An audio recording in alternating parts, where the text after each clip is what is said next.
नरेंद्र मोदी जी की पूरी स्ट्रेटेजी भाई को भाई से लड़ाने की है और इस चुनाव में वो काम ही नहीं कर रहा है। और मैं आपको एक बात की गारंटी दे देता हूं, नरेंद्र मोदी जी प्रधानमंत्री नहीं बन रहे हैं।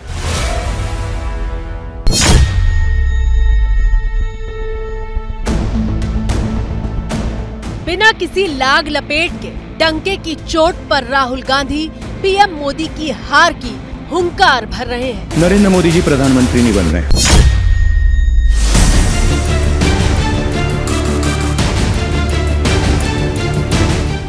तो बीजेपी पांचवें चरण के मतदान के बाद ही बहुमत का आंकड़ा पार कर लेने का दावा कर रही है। 5 चरण में मोदी जी 310 पार कर 400 की ओर बढ़ रहे हैं। और भाइयों बहनों, कांग्रेस और समाजवादी पार्टी का सुपड़ा साफ हो।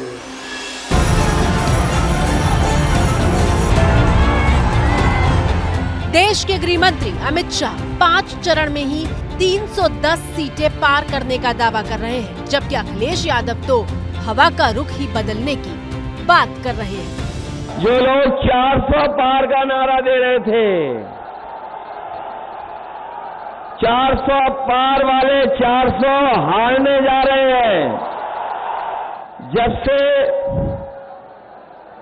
कांग्रेस और समाजवादी पार्टी 1 और 1 11 हो गए हैं,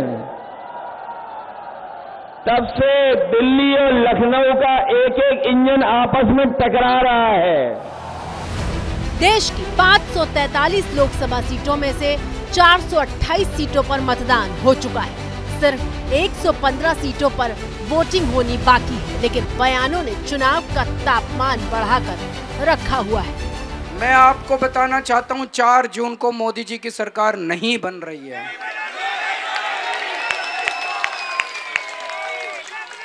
4 जून को इनकी सरकार नहीं बन रही और इनको भी पता है, इसीलिए आजकल बुरी तरह से बौखलाए हुए हैं, अजीब अजीब बातें कर रहे हैं। 24 के चुनाव में नंबर गेम हावी हो चुका है। नंबर गेम के जरिए हर पार्टी अपनी चुनावी बिसात को मजबूत करने में जुटी हुई है। 5 चरणों ने बीजेपी एनडीए की मजबूत सरकार पक्की कर दी है। नंबर गेम के साथ साथ माइंड गेम को भी ध्यान में रखा जा रहा है। हर बयान से ये साबित करने की कोशिश हो रही है कि कैसे कौन किसके पिच पर आकर बैटिंग करने लगा है। कहते क्या है, विकास कैसे होगा? बोले खटाखट खटाखट। ये सोचते हैं भारत आत्मनिर्भर अपने आप बन जाएंगे, और कोई पूछता है तो कैसे, तो बोले खटाखट खटाखट। जो आप नरेंद्र मोदी जी से कहलाना चाहते हो, मुझे बोल दो, मैं उनके भाषण में कहला दूंगा। अब मैंने बोला, भाषण में बोल दिया ठकाठक अंदर। अब अपने हर भाषण में नरेंद्र मोदी ठकाठक फटाफट ठकाठक बोल रहा है। चुनाव नतीजे आने में महज 11 दिन का वक्त बाकी रह गया है और बची हुई 115 लोकसभा सीटों के लिए हर पार्टी ने एड़ी चोटी का जोर लगा दिया है। छठे चरण के लिए 25 मई को दिल्ली की 7 लोकसभा सीटों पर मतदान होने वाला है और इसीलिए बीजेपी से लेकर कांग्रेस और आम आदमी पार्टी तक दिल्ली की सड़कों पर सबसे ज्यादा पसीना बहा रही है। हमारे कैंडिडेट कन्हैया कुमार जी स्टेज पे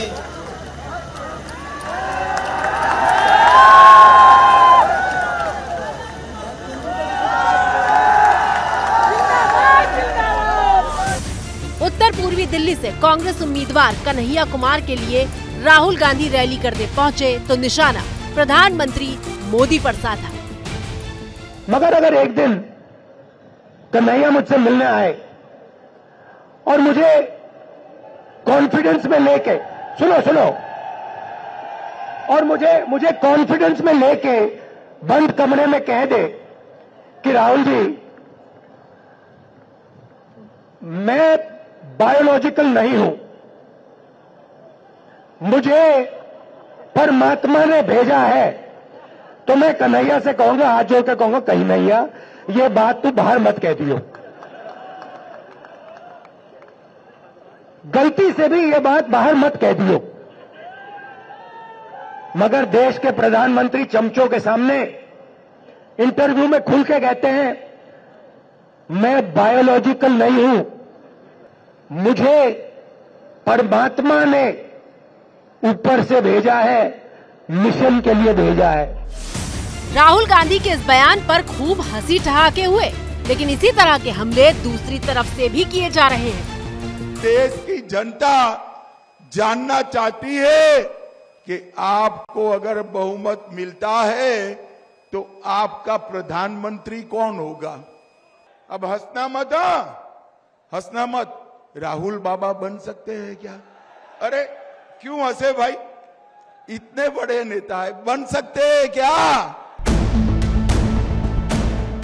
इसी को तो माइंड गेम कहते हैं। नेता जनता के सामने विरोधियों की प्रासंगिकता और उनकी सोच पर हमला करके ये बताने में जुटे हैं कि किसे जिताना है और किसे पीछे छोड़ना है। उत्तर पूर्वी दिल्ली में कन्हैया के खिलाफ मनोज तिवारी उतरे हैं और बीजेपी ने उन्हें तीसरी बार अपना उम्मीदवार बनाया है।